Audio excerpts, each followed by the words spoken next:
Well, hello everybody, and welcome back to Project 486. Today, I'm going to be doing a little something different. Instead of reading one story from one author, I'm going to be reading 9 stories from one author.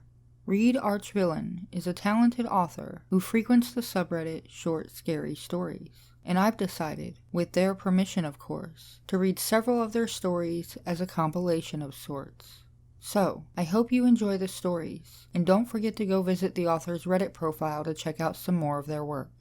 I'd like to thank you, the viewer, for tuning in, and a huge thanks to the author for allowing me to use their work. Fiji mermaids have always been my favorite. Call me a creep, but the construction of artificial animals is just so interesting. That's why I took the internship at the Living Wonders of the World. Sure, it looks like your average roadside tourist trap, but there's a reason we get much more traffic than anyone else. Our fake animals are alive.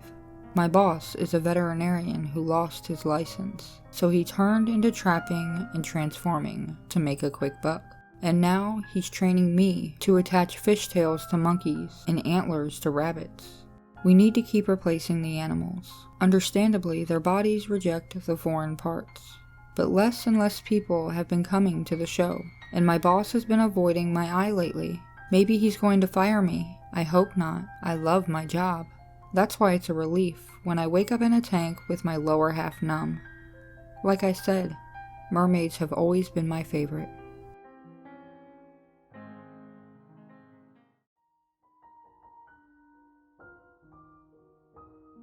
Kyle was born like most other babies. The older of 2 boys, he had all the major extremities and organs, and was neither early nor late.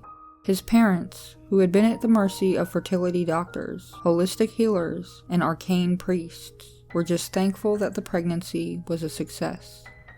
It was at puberty that the problems started to arise. Whereas most boys his age were growing hair, he was growing feathers.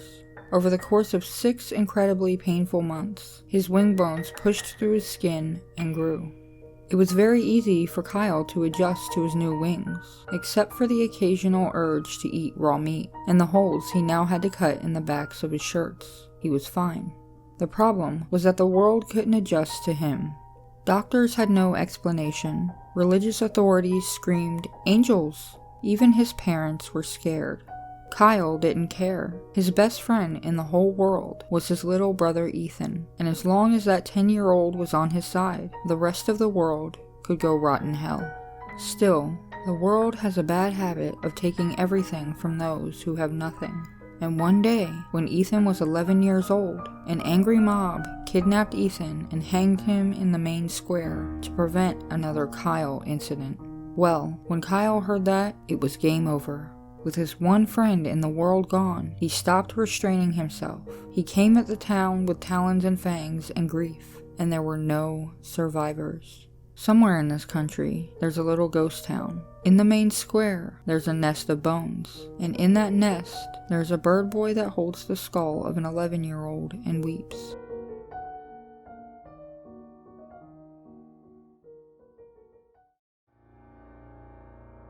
The zombies appeared quickly, and were eradicated quickly. The shambling hordes of rotting flesh came out of nowhere, and took humanity by surprise, but the survivors quickly regrouped. Grizzled doomsday preppers traveled in caravans of armored trucks, mowing down every last zombie with their eardrum-piercing guns, and relishing in every drop of zombie blood spilled onto the hot desert sand.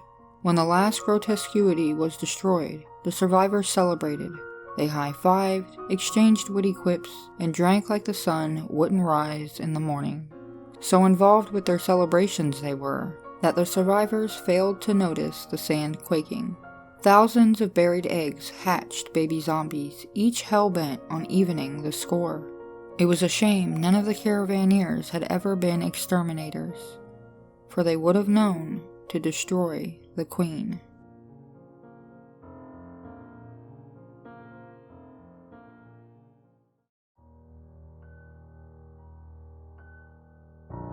He's tied up when I'm finally allowed to enter the room with my toolbox. Good. because he looks like he's about to cry, and there's nothing more mood-killing than that. I can't help but to bounce on the balls of my feet in excitement. He stares at me with fearful eyes, his mouth gagged. It's enough to make me giggle. "Oh, Brian, I never thought this day would come," I chatter, rummaging through my tools. He gives a groan, right as I pull out an ordinary kitchen knife. I trace a heart lightly on his cheek with the knife tip. "I didn't even know you existed until a few weeks ago. Before then, I didn't have a chance. Our family's rules are very strict, you know." He groans again, and I jab his collarbone with the knife to quiet him. "Wouldn't want to make the bloodline impure, you know. And since I was the only sibling that survived past childhood, I thought I'd be alone in the world." The thought is enough to make my nose wrinkle. "But then I found you," I exclaim, "and though it is disappointing that Dad tainted the bloodline, at least I'll have a traditional companion in you." He whimpers, fucking whimpers, and I get warm fuzzies. "Unfortunately, there is a slight hitch," I say with a faked frown. "You're my half-brother, correct?" He nods. I nod back and put my knife back in my toolbox. See, the tainted bloodline thing is pretty major, and I don't want to get into trouble with Mom and Dad. My hand darts down into my toolbox and returns with my weapon of choice, a bone saw. "I'm just not sure, Brian," I say, "which half I'm allowed to keep."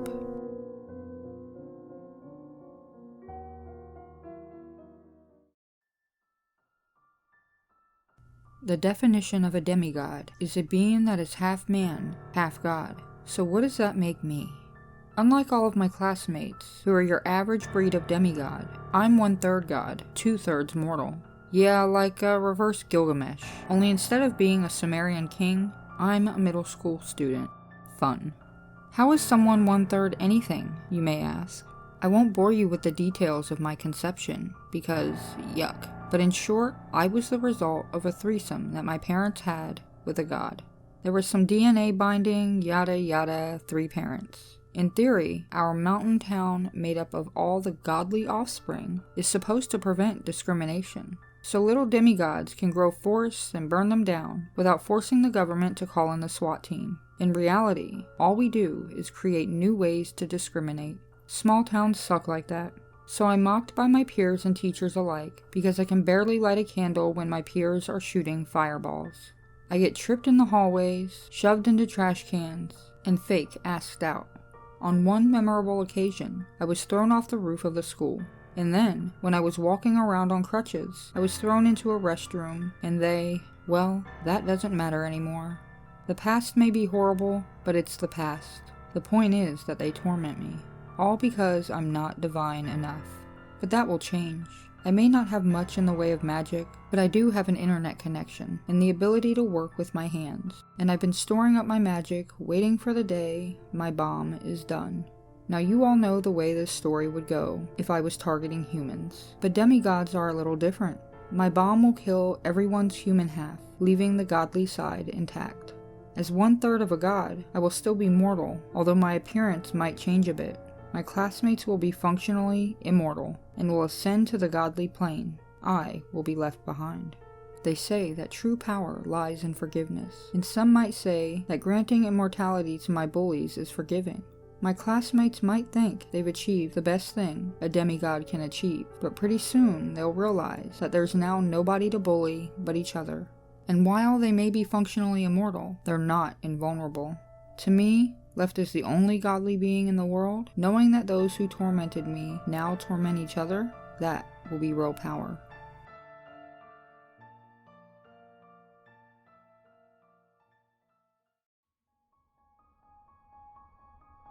The campfire crackled in the cold air. The kids huddling around it had finished with their hot dogs ages ago, and now they clustered together and stared at their counselor. "Tell us a story," piped up Tommy from the ground. The counselor smiled a warm smile. He really enjoyed this time of day when the kids settled down and listened to what he had to say. "Scary or happy?" "Happy!" the kids all chorused, except for Elle, who said nothing at all. They all scooted in closer to him. "Once upon a time," began the counselor, "there was a summer camp." "Like this one?" Marissa asked. June, her girlfriend, merely picked at her scabs and said nothing. "This camp was filled with monsters," continued the counselor. Their parents had set them to be tamed by the counselor. Unfortunately, they didn't want to be tamed. Finally, the counselor, at his wit's end, made matters physical, and to his surprise, it worked. He kept doing his job and turning the monsters normal.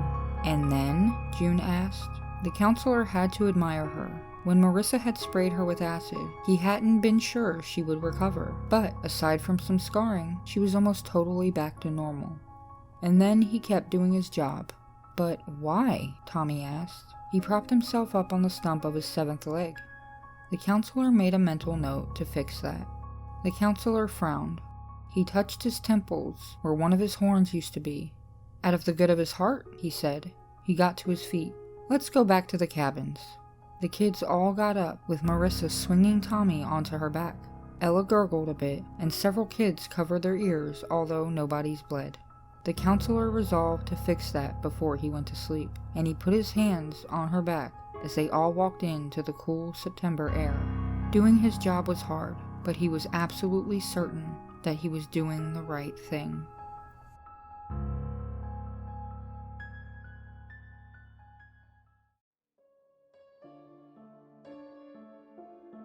Hi, I'm Kellen Gray. I'm sorry for the aliens. That's a pretty good way to approach the crisis, isn't it? I'm owning up to it. My bad, everyone. The thing you've got to understand is that I didn't mean any harm to Earth, honest.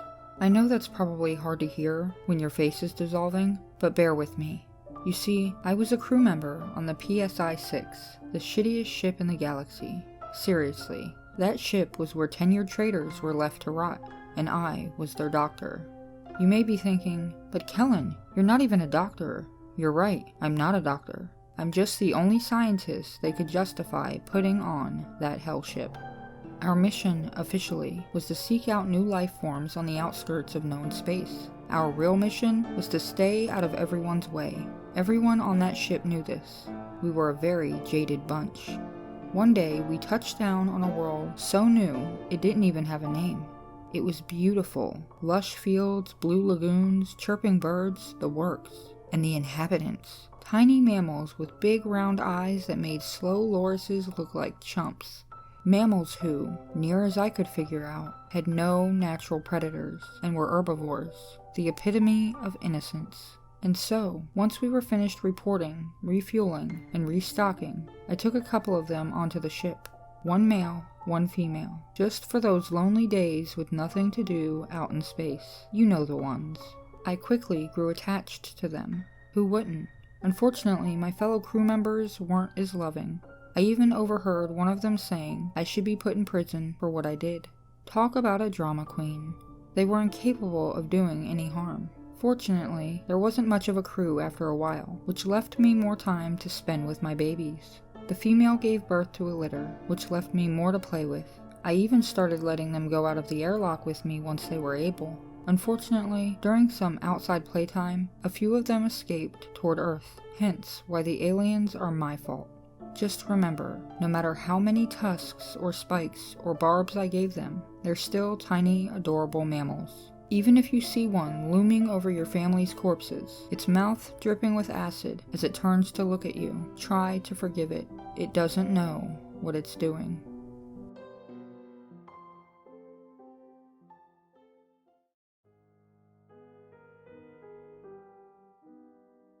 Missy didn't talk much anymore. Granted, she was only 6 years old, which gave her plenty of time to mature, but still, it was uncommon for a kindergartner to not construct full sentences yet. Not that Missy seemed to care. She went through life on her own wavelength, without a care for how other people lived. She'd been alone since the beginning of her kindergarten year, when her mama had dropped off the face of the earth, run off to who knows where. Daddy was nowhere in sight, had never been around, so she bounced from foster home to foster home, and still she didn't talk. Whatever language she had learned had been lost the day her mama hightailed it out of Redwater, Oregon. The doctors had looked her over, determined that she could talk, but she didn't. It was viewed more as laziness than anything else. The other kids in school didn't like her. They thought she was creepy, and that her mama had left because Missy scared her. So they teased, and they name-called, and sometimes they even threw rocks. And still, Missy stood there, unfeeling, with her deep-set, dark eyes that made the teachers cluck and wonder if she'd ever grow up. But grow up she did. By the age of 14, the kids were no better. They were worse, even. She was known as Prissy Missy and had a reputation for being a prude. She knew a bit of sign language by then and could write, and that was enough to get by. But still, that didn't stop the taunts, nor the boys from flipping up her skirt in the hallway. But she didn't care. She spent many nights on the roof, staring at the stars and humming, or so it had been said. On the eve of her 16th birthday, they came from the stars. 4 ships made of a smooth purple alloy touched down behind her house, and when the beings stepped out of the ship, they had Missy's deep-set, dark eyes. "We came as soon as we could, Missy," they communed telepathically, as any civilized being does. "It takes a long time from our world to yours, but we never leave a child of ours behind. We are so sorry about everything." "I am like you then?" asked Missy, in the same way she had been yelling while the other kids threw rocks. "You came here for me?" "Your father was one of us, your mother one of them.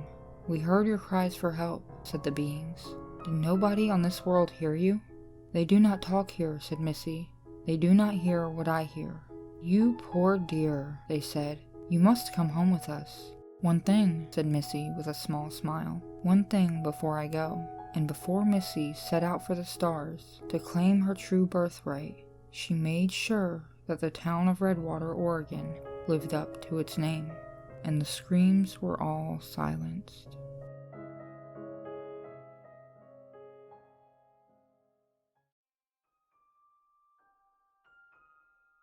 Hello, hello, people of Earth. Hello again.